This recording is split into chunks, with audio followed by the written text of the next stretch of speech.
Welcome to Soundwave TV. We're here at Strike Bowling. We are here with Living with Lions, Chelsea Grin, and the guys from This Is Hell. How are you guys going? Great. Also, Madball's here. Madball's here, just dropped by for some fun. Yeah, hanging out, playing some bowling. New York is killing everybody right now. Yeah? This Is Hell is repping right now. This Is Hell and Madball destroying everybody. You can see the scoreboards up there. It's not a cumulative score, but I'm pretty sure it's like 1,000-0. Why is this? Is it your New York nature? Yeah, we're just better at most things. How's the tour been so far? You guys had some fun? What have you been doing? We've been going to shows even when like the Sidewaves. And the Sidewaves have been really good in terms of like, it's not just a festival, but it's like concerts every night all week, which has been really cool. Last night and the night before, we went to the VOD Sick of It All Madball show. Yeah. Those are like probably three of my favorite New York hardcore bands. At once? At once. I would have paid for that show. So how did you get into hardcore? I mean, I started off a metalhead. And you learn. I was into metal. Then through metal, I found punk. Through punk, I found hardcore. And now I celebrate it all.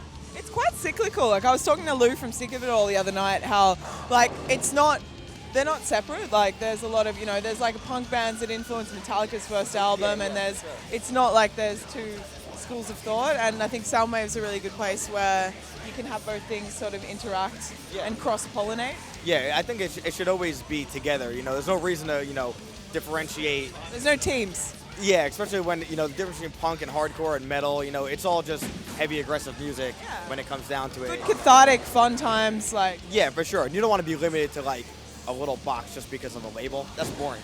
Have you had a good time so far? Yeah, it's been great. This is highlights. This is my first time in Australia, so special. I'm enjoying myself. Been warmly embraced. Yeah, except for the rain and the cold. It's really cold here. Yeah. We've been wetly embraced. Yeah, well that's good. Everyone needs a bit of moisture. I don't know how wrong. I don't know how dirty to get with that comment. No, I was just thinking I shouldn't go there. Have you learned the Australian English?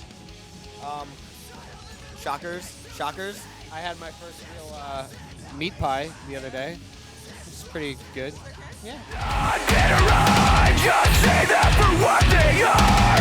Running hungry cowards, sucking the blood out of us and killing the earth.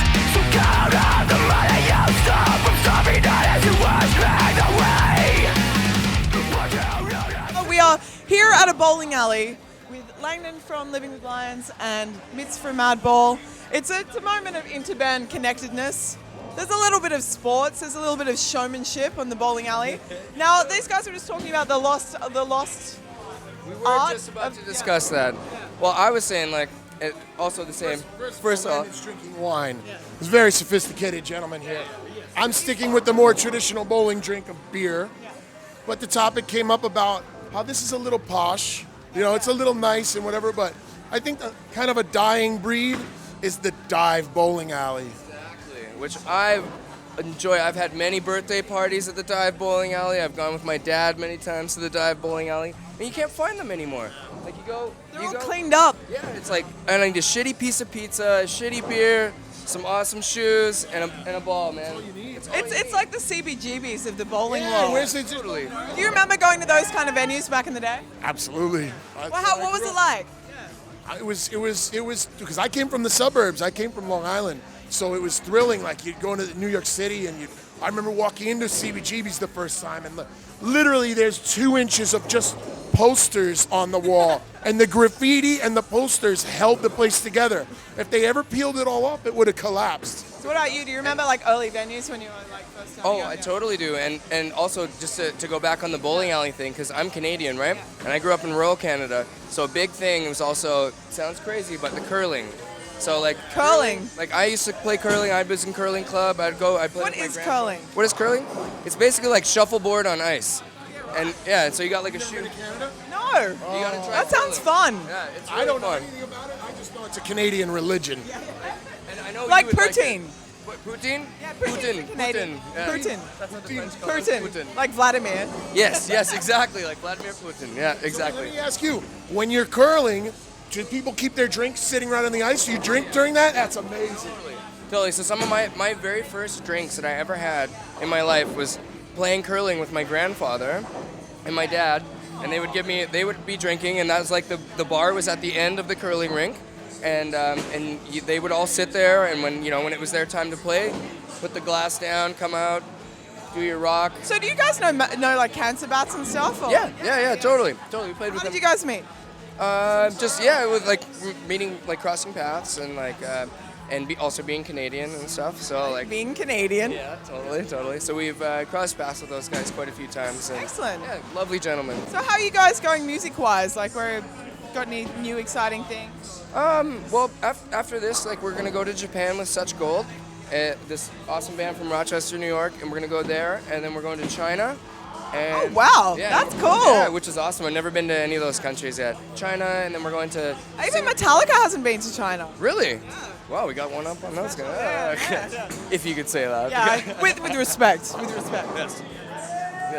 But no, I'm really excited for that. And then when we go home, we're gonna go make some, work on finishing writing music. Yeah, and we're gonna do a new record. So. Yeah. What do you want to do this time? Well, this will be the first record that we're gonna do as a 4-piece lineup. That's exciting. And so I'm really stoked to see how that one goes, and it should be a lot of fun.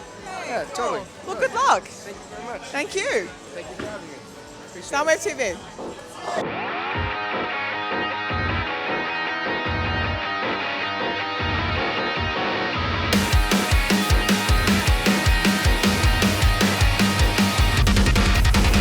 Hi and welcome to Soundwave TV. We're here with Ricky and Callum, who won a competition to come down to Strike Bowling in Melbourne and just throw a few bowling balls with This Is Hell, Living with Lions and Chelsea Grin, and Madball. So how's it been, guys? It's been pretty exciting. I mean, we get to chill with the bands, have pizzas and pints, so I can't think of a better thing to do during a lovely day in Melbourne. Yeah, excellent. Who's your favourite band on the bill? On the entire bill of Soundwave, oh, you can't let me just choose one. Come on, please. Yeah, cool. Pick top 5. All right, we've got Metallica, we've got Memphis May Fire, we've got Killswitch Engage, Bullet for My Valentine. I'm going to go all day. Cool. So you guys go to Soundwave tomorrow? Yeah, I'm also doing Soundwave in Adelaide as well. 2 Soundwaves in 2 days. Yep. So you ready? Are you like pumped? Have you been training? Well, I've been doing like 3 side shows so far, so yeah, that's just getting me warmed up for, what Soundwave has to offer us. Have you been to many Soundwaves? It's been pretty crazy. I actually live in Perth. I came to Melbourne for 4 Sideways, 2 festival shows, and I'm having the time of my life. It is the most special fortnight of the year, I gotta say. And now it waits for the